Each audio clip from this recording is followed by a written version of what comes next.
Thanks. Welcome back, everybody. We're just a couple of small technical issues that we're working through, which won't take us very long at all. So appreciate your patience. Gary, you back with us? Yes, I am. Thank you.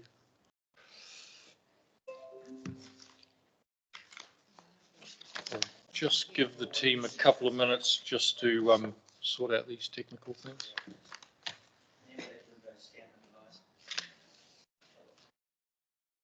Thank you for that. So can we just check this with you now, Dennis? Is that right? Yep. Okay. Thank you. So we'll invite Jan. Do you want to? Are you presenting with Anne? So if you come up the front.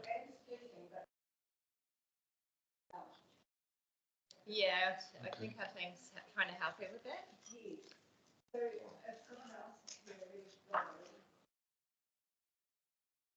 Yeah, we can do that. Maggie's pulled out, hasn't she? Yes. So okay. we could do Dennis. All right. Dennis, you happy to do that? All right. Now that we've got the technical issues sorted. Is John joining you, or is he just going to sit there in the corner and make faces at you from the, tell you what you got wrong? Okay. Two, yeah. Dennis presenting at a personal level, I'm guessing, and then on behalf of Hauraki Coromandel Climate Action. So the first one is page 866, second one is page 310.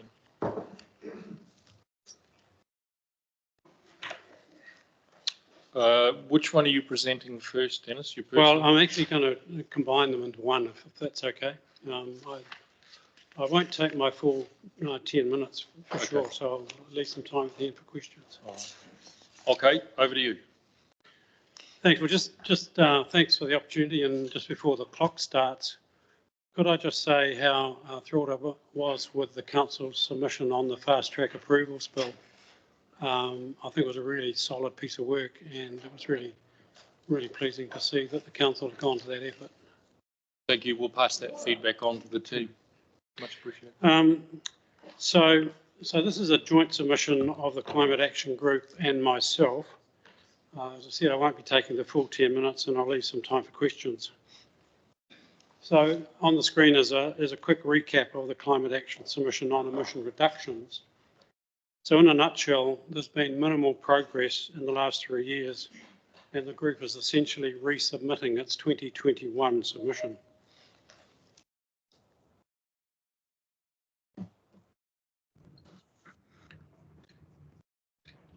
So how do I get this to move again?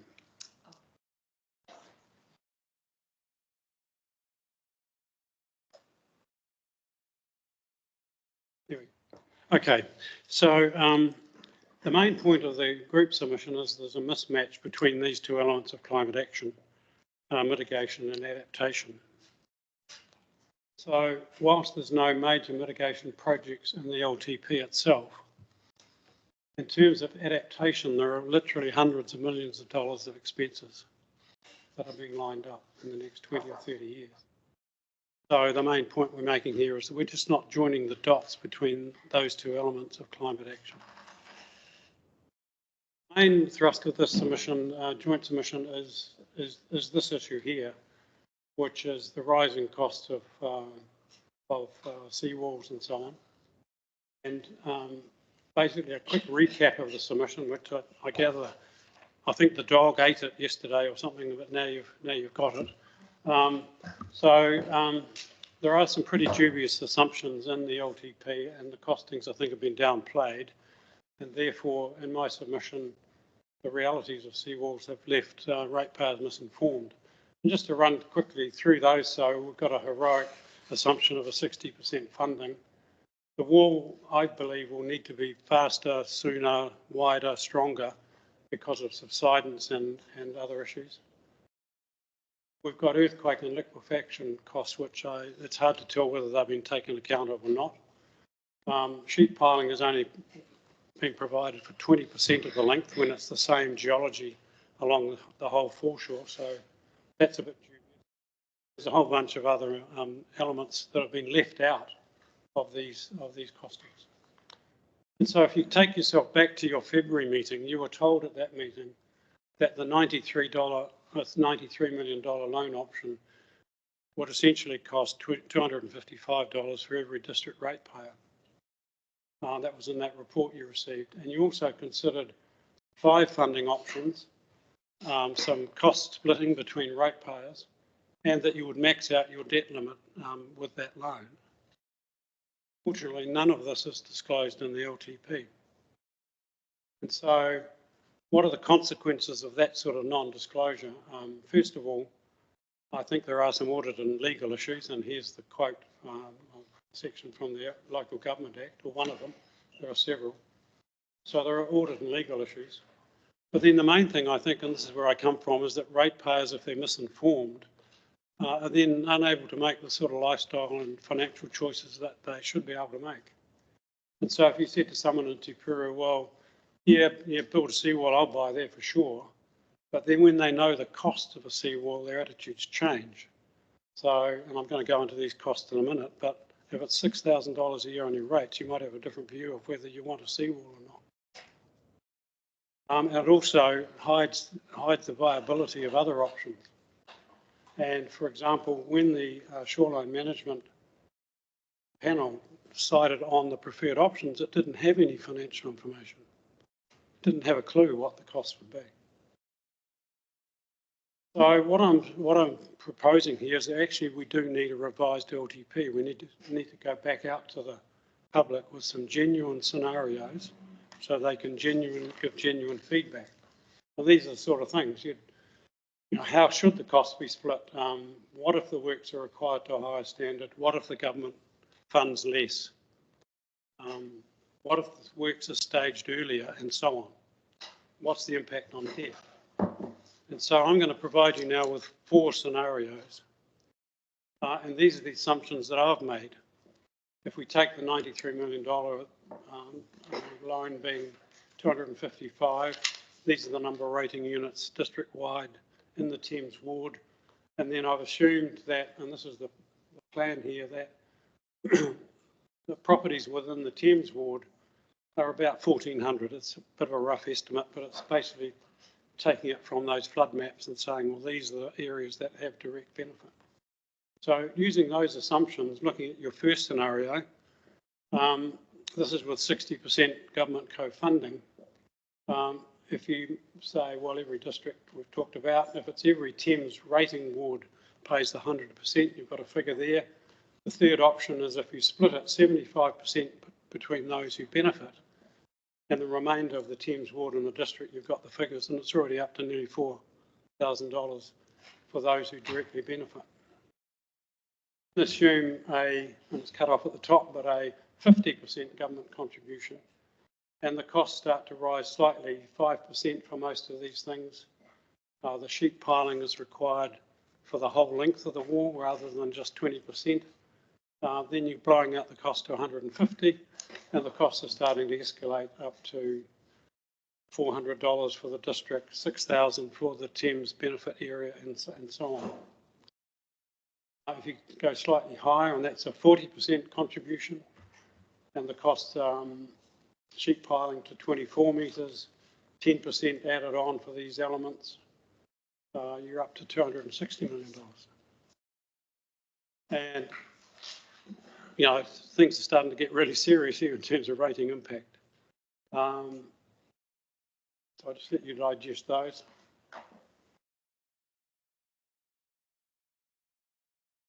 In the worst case scenario, there's no government contribution, which, given the current political history or environment, they're saying 3 waters is all up to local government. They're cutting social services and staff and so on. How realistic is it that they will contribute anything? I'm not sure. But you've got sheet piling to 36 metres to cut off groundwater. You've got 15% added cost and so on. I mean, the costs are just getting ridiculous. So, this is a bit of a reality check, I'm sorry, but, this is why I thought I'd provide these figures. So, you know, these are the sort of elements that I think we should emphasise here, that even with the 60%, you know, you're blowing out your debt ceiling. Even slightly less from the government and slightly higher costs, then it's even more unaffordable. Taking what I believe are realistic assumptions around the seawall, then, you know, it just gets to absurd levels.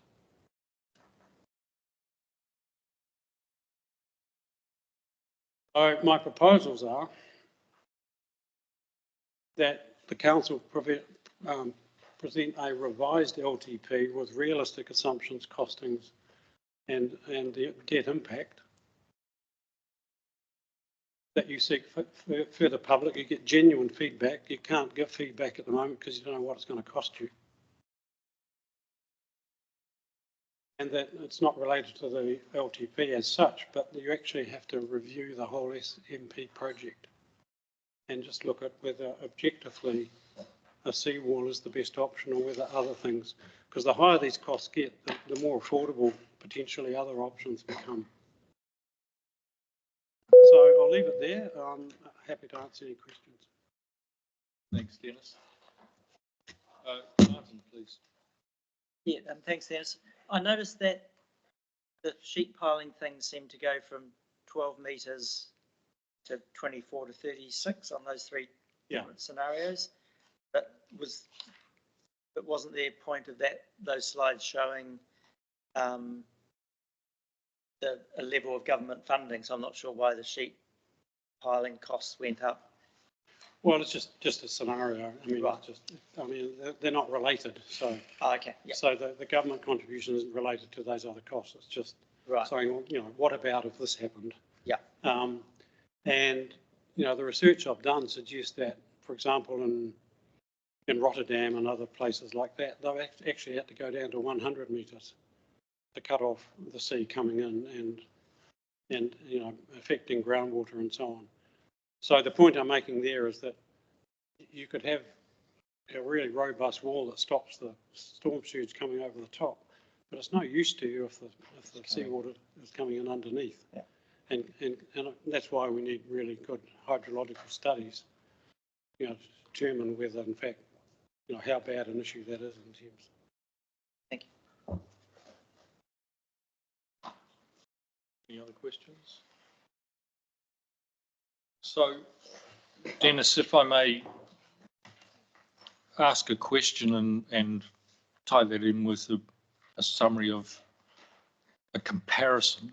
Can you see a comparison between the structure of the SMP project, which talks about trigger points and pathways? Can you see a comparison between that and the design, costing, modelling scenarios that you've presented? In other words, with the SMP, we've said, well, if we go down the road and we get to this trigger, then it opens up a pathway which takes us in this direction. Could we not realistically apply the same scenario to the costing and the financial modelling and the options that you've talked about? Yeah, I think the problem with that is that you can't really have half or a quarter of a seawall. You have to commit yourself to it at the start. And once you start building it, then you've locked that in, and the trigger for higher sea level rise or whatever is to then build that wall higher and wider and stronger, rather than go to some other option. So I think you know, if you make the decision you want a seawall, you're really committing yourself to it, and there's all that expense. You're not going to pull it down after 10 or 20 years and go to some other option. It's unlikely, because you've sort of invested all that capital into it. And so what I'm saying is, let's just pull back. We don't have to.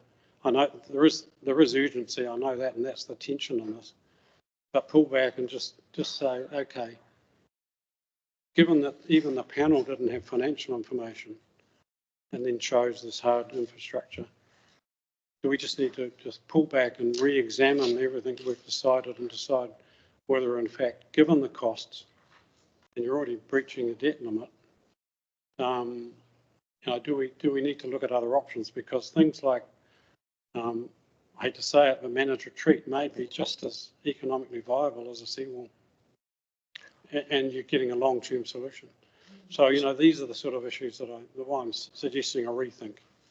So what's your reading on whether you can see a climate adaptation pathway coming through from the government, either this government or future governments? Because at the moment, it's not looking terribly hopeful, is it?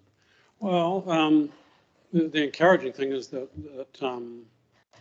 the new government has said that they will take a bipartisan approach to that issue.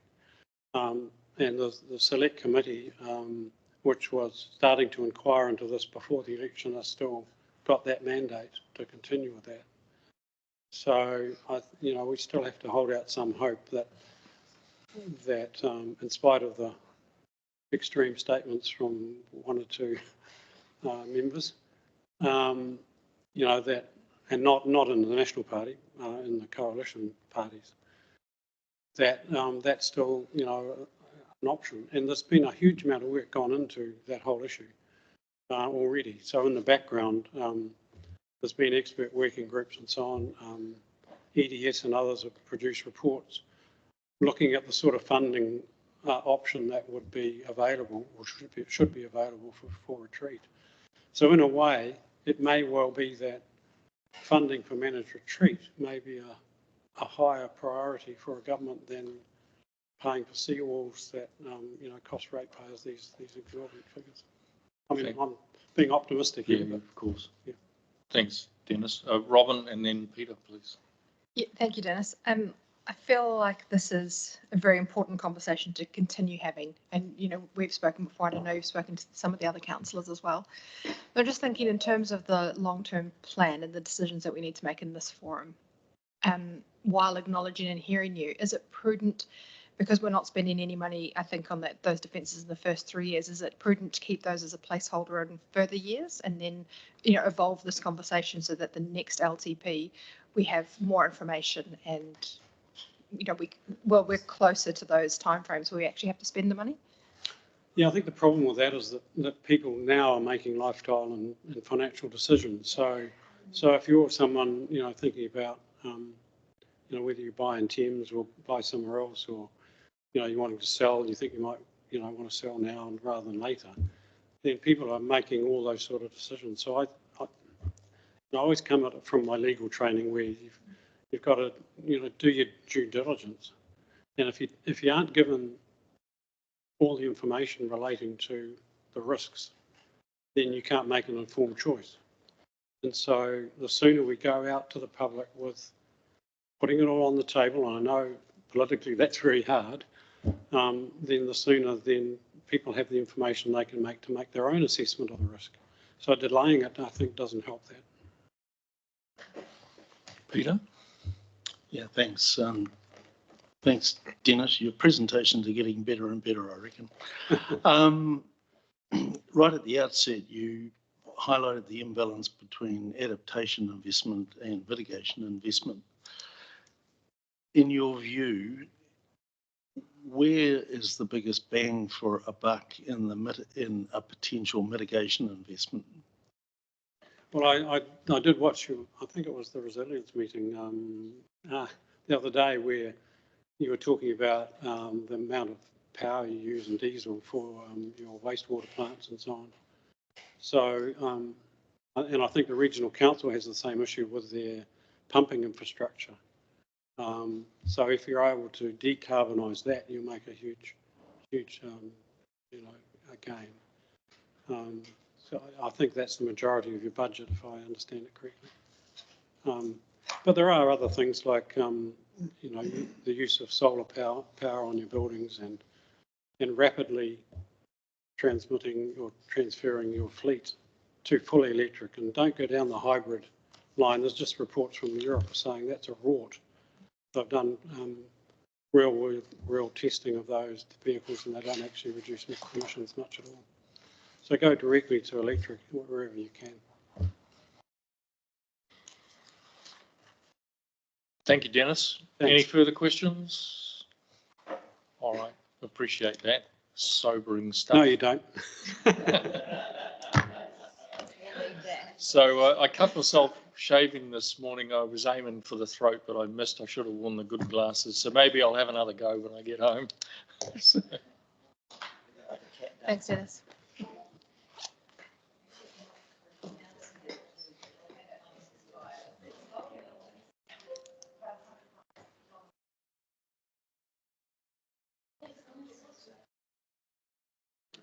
Thanks, John. See you.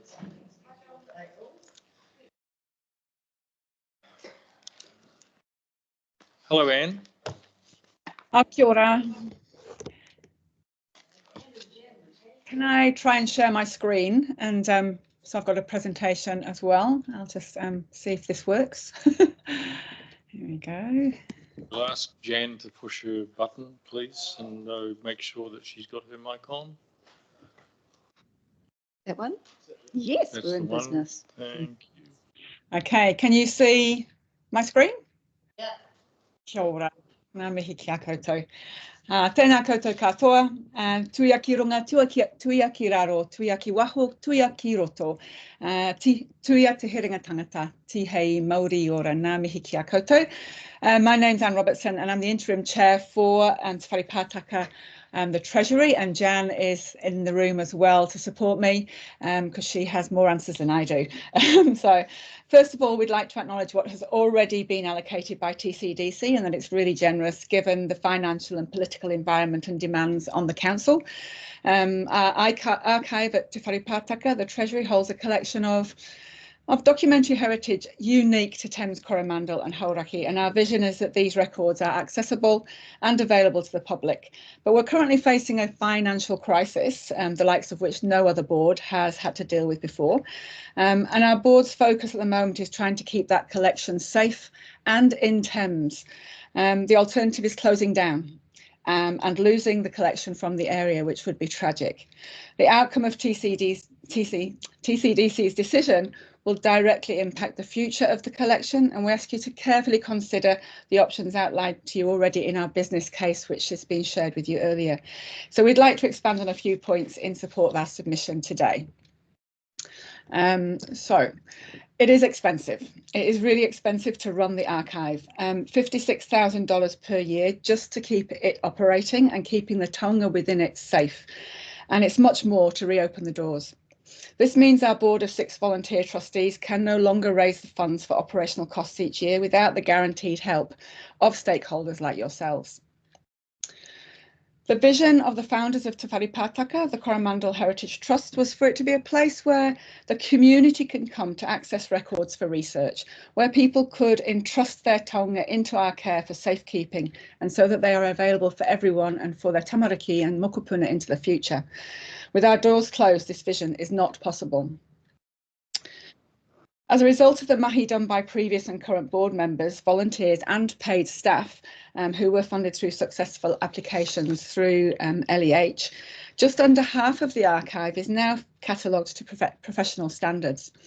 However, access today means more than physically viewing records. It means having them online.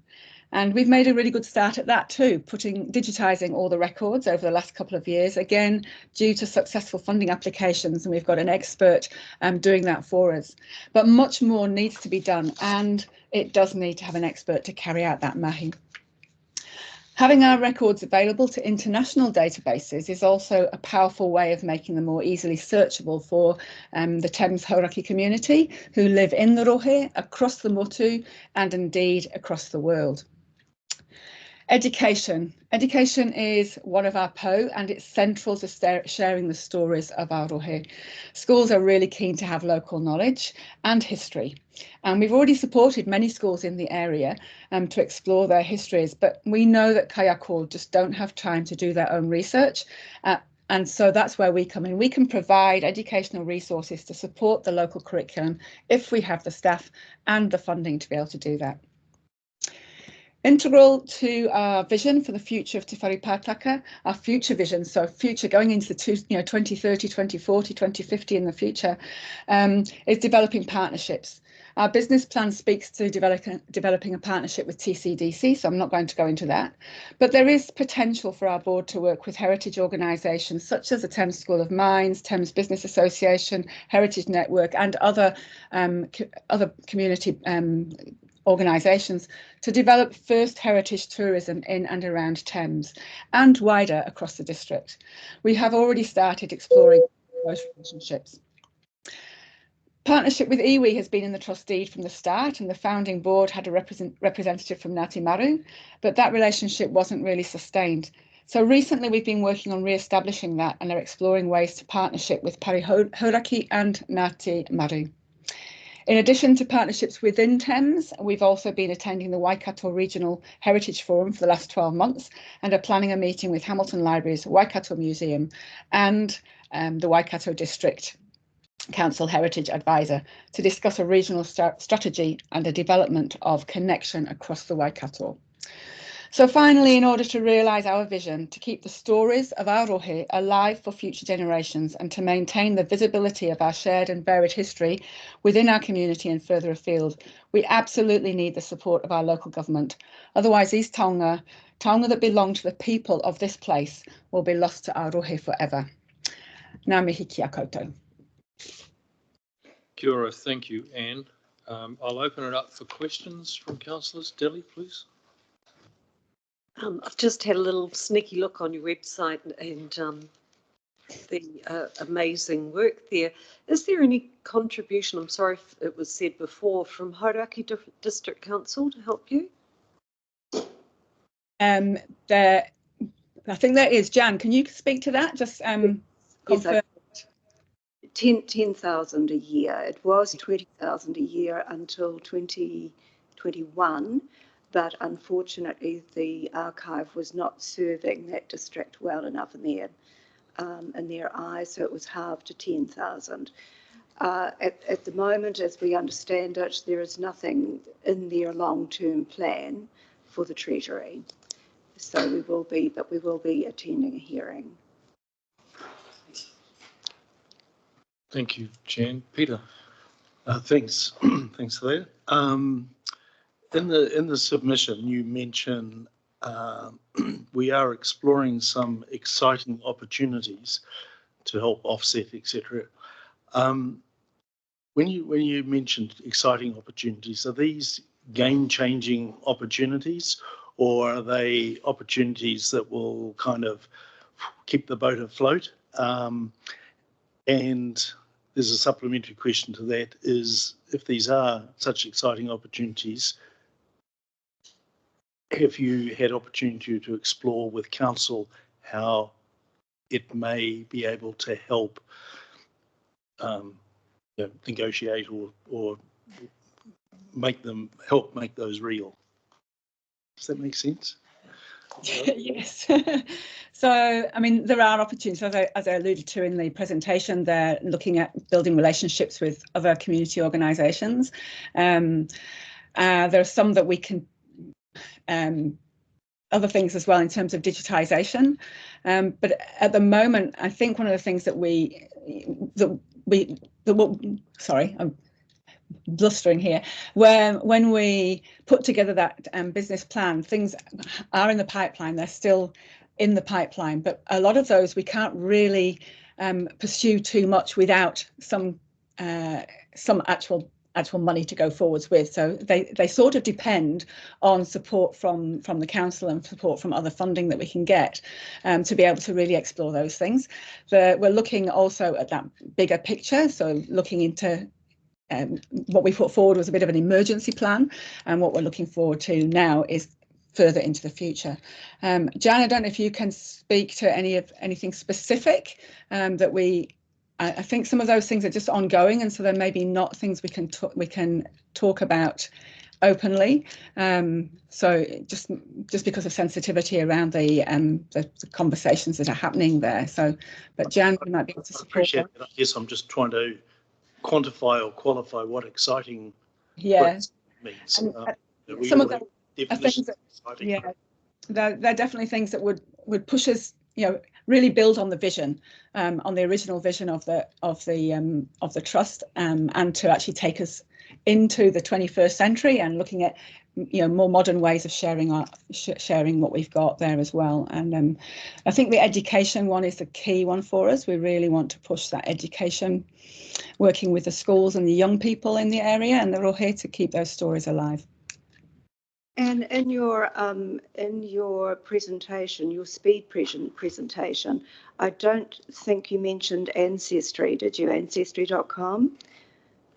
No, I didn't specifically. I mentioned them just on the basis that that's when we're looking at wider sharing of our resources so that they are more readily available across the world. Yes, it's one thing that we're examining really closely. It is going to cost some money, but it's also going to get all of that library, or a big fat chunk of that library, digitized.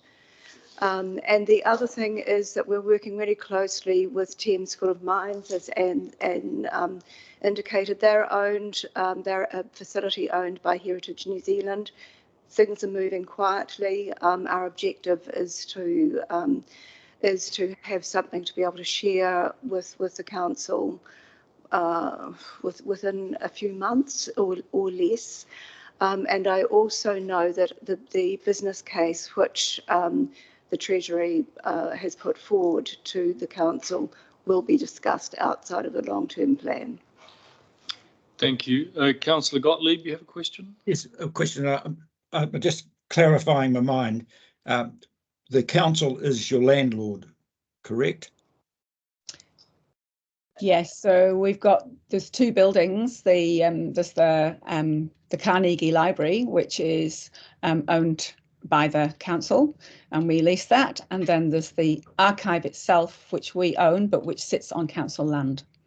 Okay. And the next question is, are these two buildings got the tick with earthquake? Oh, good question. I believe so. What was the answer, sorry? I believe that they meet the necessary requirements for earthquake, whatever it is, procedure. So nothing needs to be done. No, I mean, particularly the new one, but I think that the Carnegie Library had a whole lot of work done to it too, back in 2010 or something like that, just before the Treasury took on the lease. Okay, thank you. Thank you.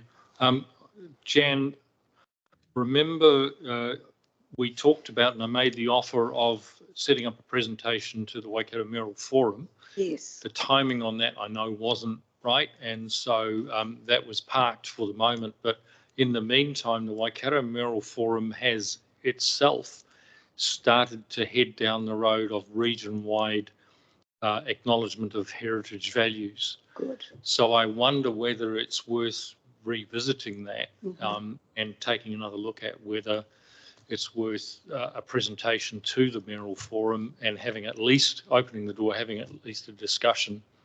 And I'm just mindful that if costs are shared between 10 or 11 councils, if we include the regional council, and the individual contributions are smaller, it might be small for the councils, but it would help you enormously. So yes, yes, yeah, like a very good thing to do.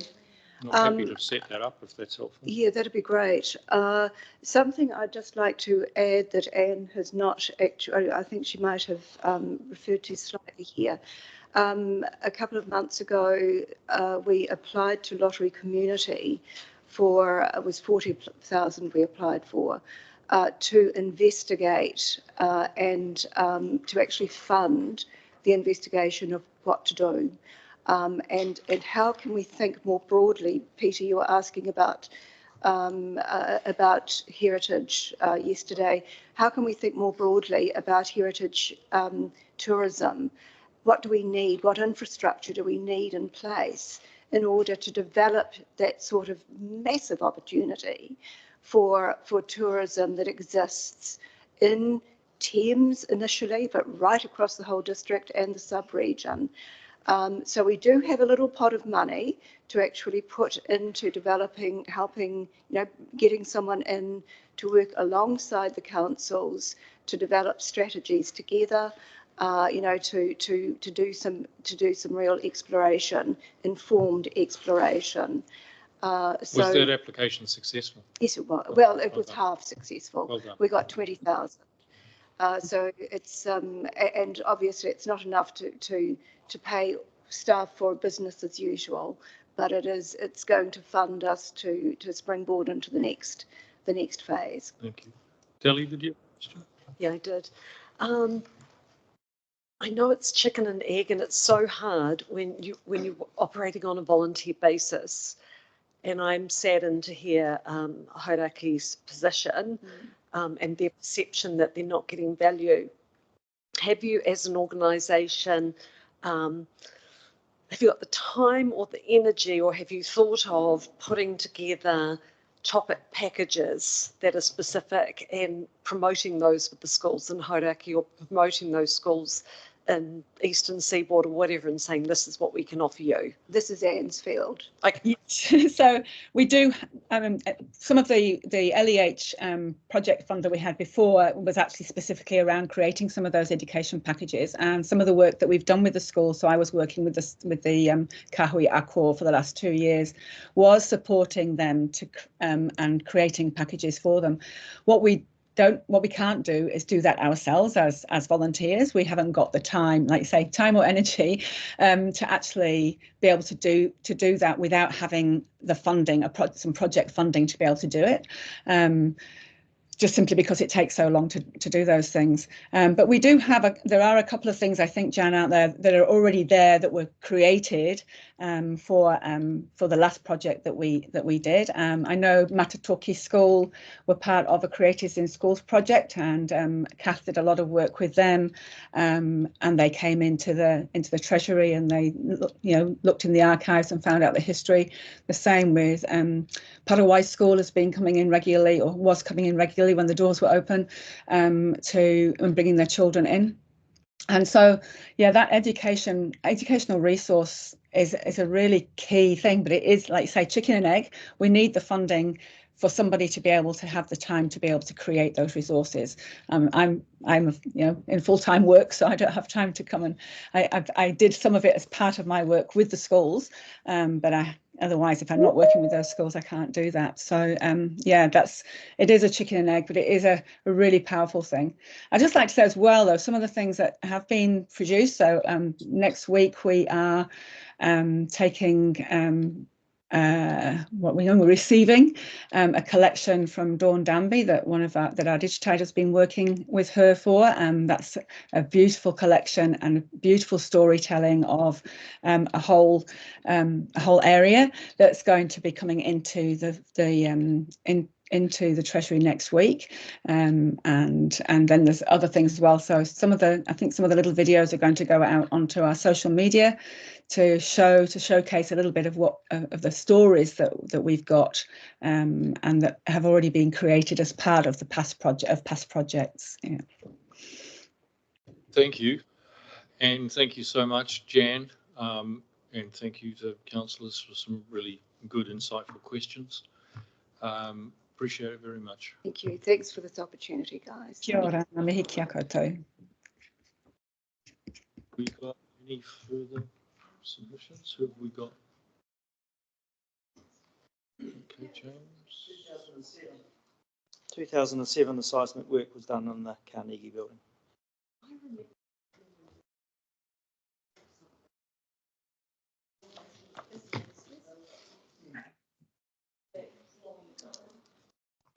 Yes, we have Dr. Kate James, who was... Dr. Kate. Kia ora. Finally, it's my turn. I'll try and make it We kept it last. She's second last. So I'm here representing Forest and Bird for Upper Coromandel branch, and I'm also currently the Regional Conservation Manager for Forest and Bird for the Waikato. You would have read my submission. I'll try and be relatively fast and just summarise a few things that I think are really, really important. As an environmental scientist who has grown up on the Coromandel and worked in the conservation space on the Coromandel for more than 20 years now, I have a few things I want to talk about, including resilience to climate change, the impacts of climate change on native biodiversity, and using nature-based solutions to create a more resilient district. So when I read the consultation document, the budgets obviously, and planning, there's a really strong focus on the resilience of infrastructure. But I want to know, where's the budget for creating local resilience through nature-based solutions and biodiversity protection? All right, so we know that shifting rainfall and temperature patterns impact on the way weed species, pest animal species, and pathogens, which is a big upcoming one, which is huge risk to our forests increasingly as we see the impacts of climate change. So this creates a loss in native biodiversity through species losses, and these things generally have negative impacts on native biodiversity, right? So forest and bird Upper Coromandel and forest and bird from the Waikato region. In fact, mostly I'm just talking from a really local perspective, actually, because I'm actually the chair of the Upper Coromandel branch as well, and we work on a lot of local conservation projects. So what we ask, which was in our submission, I'm not going to go through everything, just a few things, is that the direction of the Shoreline Management Pathways project is actually prioritised to bring extensive use of soft defences and nature-based solutions to protect our coastlines, to protect our coastal biodiversity, as well, of course, as our roads and infrastructure, as it's intended to do, and our farmlands and everything else like that. We asked that the biodiversity strategy, which was written in 2008, is reviewed urgently. It's overdue, I know that, and we'd like to see it actioned, actually, to enhance biodiversity protection in TCDC reserves. We all know that TCDC has many, many beautiful forested reserves, and when we ask that they be valued as much as playgrounds, car parks, skate parks, roads, and other recreational spaces in the district. I mean, we know that obviously there are essential things out there, but we also think there's something missing in the LTP about the essential values of our native biodiversity, and we can talk about roading and infrastructure, but we can't forget about nature. We would like to see a budget for pest, plant and animal control across TCDC reserves. And this is just quite personal because Upper Coromandel Forest and Bird have been working hard to care for several local reserves. I know some of you went on a field trip maybe a few weeks ago to look at some of the work that's been done by volunteers ongoingly. So we've accessed and spent over $60,000 across 3 TCDC reserves around Coromandel Town and North over the last few years, mostly from Waikato Regional Council, with a bit of support here and there from TCDC, which we thank you for that. But we can't do this ongoingly without sustained financial support. And should we have to? I mean, these are public reserves. They're really, really nice, and it's actually a really small figure if you think about $60,000 over several years for several reserves compared to upgrading your playground or putting in a new barbecue or something like that.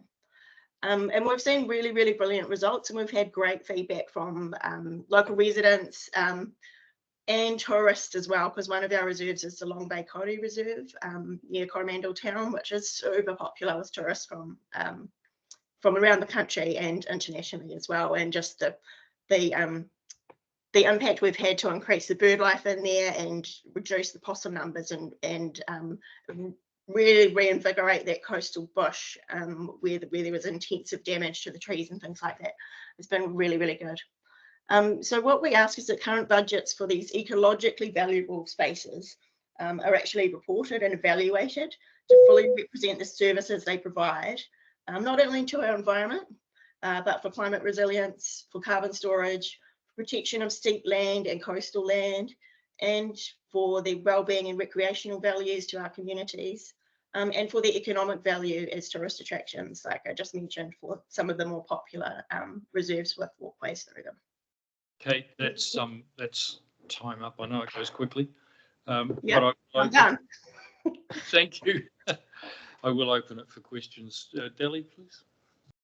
Thanks, Dr. Kate. I notice on your submission form in our pack that you talk about the likes of Zealandia and Maunga Tauta. And Zealandia has recently got some international publicity on being a bush reserve in an urban, near an urban environment. How would you see that happening? Would it be a multi-agency?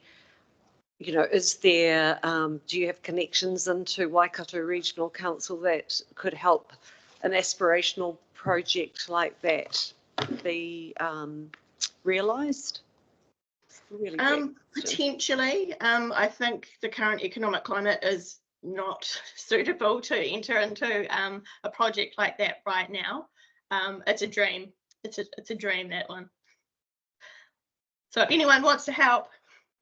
But I think you're right. It's good to keep something like that on the radar, especially when we're doing planning and spatial planning and looking at tracts of land. Thanks. Yeah, so we were imagining the Waitete Bay Kauri Block Reserve, which is absolutely amazing, and that's how that came about, because we're trying to look after that reserve, and it's currently not even fenced from cattle and pigs. The TCDC reserve is in quite a state, and so we got from wanting it to be fenced off to imagining how amazing it would be to have it fenced off with a predator-proof fence. So yeah, we still can dream. Thanks, Kate. Robin, please. Oh, hi, Kate. It's nice to hear somebody dreaming the same dreams as me. I did wonder, and this is sort of a little bit outside the LTP, whether you'd had much engagement with Destination Hauraki Coromandel, and specifically any thoughts or input into the Destination Management Plan, which values Kiwi numbers as an indicator of biodiversity, and whether that is something that could feed into our priorities in terms of ticking off multiple documents, you know, doing what's right by the Destination Management Plan in order to progress that forward, but then also, you know, being able to set aside some budget in our LTP to do that sort of things, to do that sort of thing, you know, pest control. I have not. Thank you for bringing it to my attention, but I am involved in the region-wide Kiwi Core surveys, have been for the last 2 years and will be again upcoming next month, and well aware of Kiwi distribution, and also have discussions with Destination Coromandel through my other role, which is Conservation Manager at Driving Creek Railway. So we have connections there, but I hadn't really thought about using the Kiwi distribution as an indicator. It's a controversial one, actually, in my mind, but you know, whatever, any leverage that is going to result in successful funding, I'm happy to look into that. Okay, I'll come visit you. Thanks, Kate. A quick one from me. I'm assuming you've made a submission to the WRC LTP, and what number or what option did you land on in terms of their rating proposals for biodiversity? The maximum increase, and I have distributed my draft submission to many people to also submit along the same lines. So I was in a conservation meeting yesterday, actually, and people who hadn't got around to writing their own submissions asked for some advice around that, and across the board, all the people in the sort of conservation realm who were in that meeting, is only 20 to 50 people, sort of agreed that it's worth it to go high. Thank you. Okay, any further questions? All right, appreciate that, Kate. And thank you very much. Thank you for listening. Thank you. Mā te wā. Have we got Sandra Scott online? Sandra, are you there? Can you hear us? Sandra was from 7:56. Yeah, thanks. So Sandra, if you can hear us, if you unmute, and if you are able to turn on your camera, that helps councillors to stay engaged with you. There we go.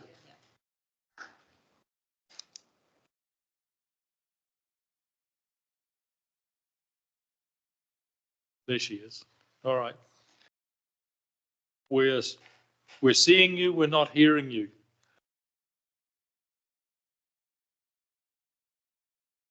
Is there another button you can push which gives us some sound?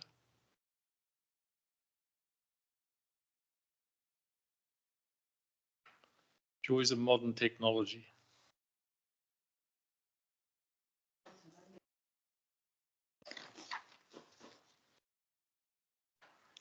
Just.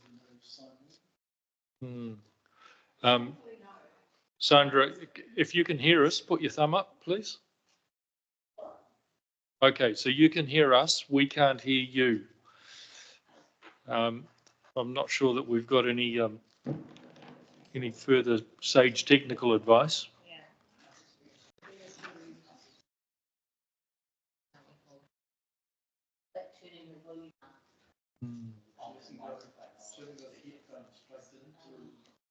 But that's a good suggestion. You haven't got headphones plugged into your computer? If you have, it would override the laptop computer. No?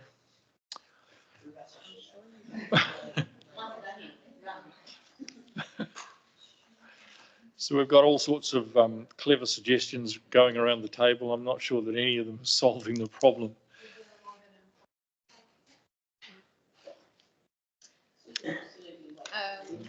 We are just going to try something with her quickly, the team in, and see if we can get her on her mobile, so we can at least hear her. Or if she's got notes, do we ask her to take the notes?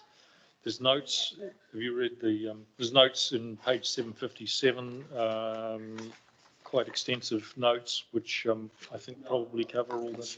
So we have got tabled notes, which is good.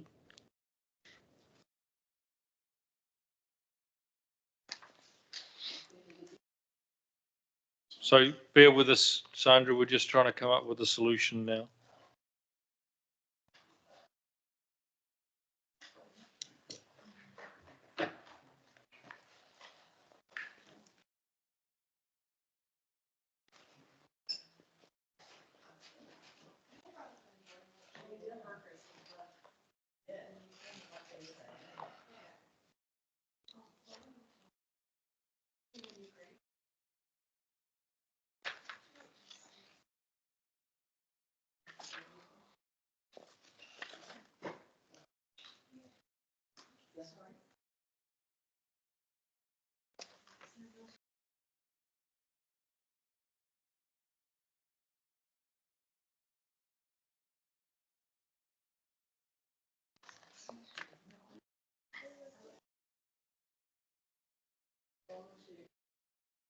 It's just trying to call her now.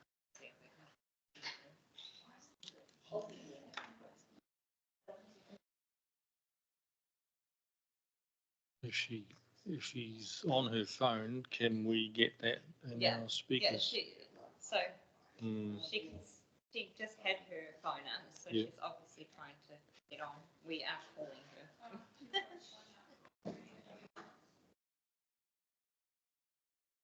Can you let her know that we're trying to call her via her mobile?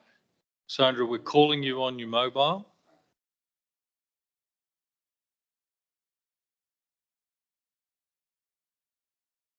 Can you not answer it? It looks like she has answered it. Are you talking on your mobile, Sandra? Okay, but we're not hearing it through the speakers here. Sandra, I'm sorry, we have got your submission, we have got your notes. Thank you for that, but we might have to pull the plug on this. I'm sorry about that. We did try. All right. Okay.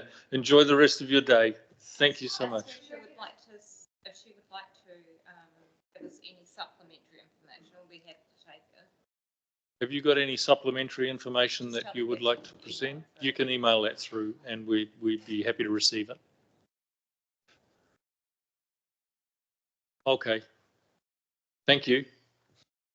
It looks like your camera's frozen now. So, all right. Thank you. Okay.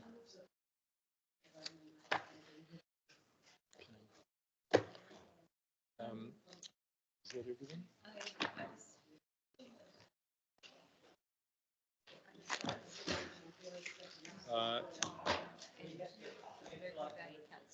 Okay. Thank you. We'll log that.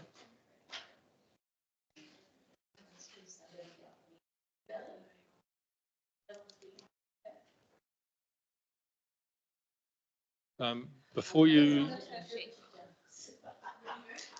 Delhi, before you disappear, are you happy to do a closing karakia for us? Thank you. Yes, we do need to, we've got apologies which we'll log from Terry. We did that this one. We did that? Okay, so that's done. Are there any other procedural things that we need to? Done that.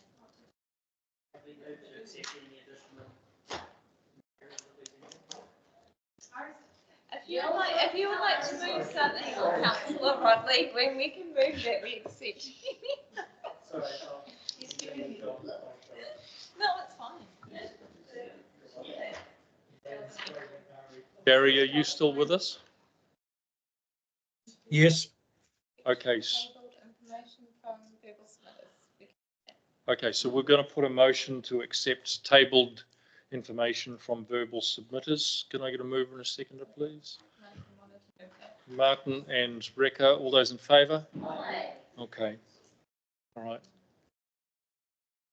And we'll ask Delhi to do a closing karakia for us, please. Probably not. Te whaka ia tanga e, te whaka ia tanga e, tēnei te kaupapa ka i e, tēnei te wānanga ka i e, te mauri o te kaupapa kei whakamoewa, te mauri o te wānanga ka whakamoeia. Koa ki runga, koa kia raro haumi e, hui e, taiki e. Translation. It is completed, it is done, we have achieved our purpose, completed our forum, let the purpose of our gathering rest for now, let the vitality of our discussions replenished, we depart with fulfilled hearts and minds, bonded in our common goal and unity. Welcome. Thank you, everybody. Appreciate it. Goodbye, all. See you, Peter. Thank you, Gary. Bye.